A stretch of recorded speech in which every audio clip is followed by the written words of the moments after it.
या न्यूज बुलेटिनचे सहप्रायोजक आहेत गोकुळ.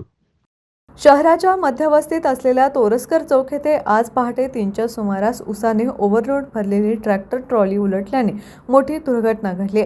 या अपघातात रस्त्यालगत असलेली मुख्य पाणीपुरवठा जलवाहिनी फुटली असून लाखो लिटर पाणी वाया गेले.